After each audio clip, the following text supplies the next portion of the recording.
Bella Thorne calls for international aid in Cuba amid historic protests, unrest. The social media star noted that she has family on her father's side in the country. Bella Thorne spoke out about the ongoing unrest in Cuba while sharing a personal story about her father, who comes from the island. Cuba is going through its worst economic crisis in decades, along with a resurgence of coronavirus cases, as it suffers the consequences of U.S. sanctions imposed by the Trump administration. Some protesters have demanded a change in government, with demonstrations turning violent in some areas as food and other shortages threaten people's way of life. On Wednesday, the social media star shared an image of her father and her siblings on her Instagram along with a lengthy caption calling for international aid to help the people of the embattled country.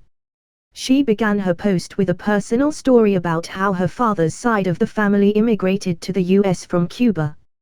"My father was the first in his family to be born in the United States on a military base in Key West. The remainder of his family was born in Cuba," she wrote. The star went on to explain that she does not have contact with that side of her family, but feels for the people there nonetheless. "I don't know my family in Cuba. I've never been able to travel and meet them," she wrote. "I don't know if they are caught up in the violence right now, if they have food, water or medicine. I don't know if they are safe or survived the pandemic which is surging across that beautiful island. What I do know is that Cuba needs our help." Cuban President Miguel Díaz-Canel, who days ago called on revolutionaries to counter anti-government protesters in the streets, acknowledged Wednesday government shortcomings in the lead-up to the unrest in the country. Díaz-Canel, who has been widely criticized for the country's violent crackdown and internet blackouts, gave a televised address Wednesday night and acknowledged that his government failures played a role in the protests over food shortages and other problems. "The Cuban people have reached a critical point in their ability to maintain a quality of life," Thorne concluded.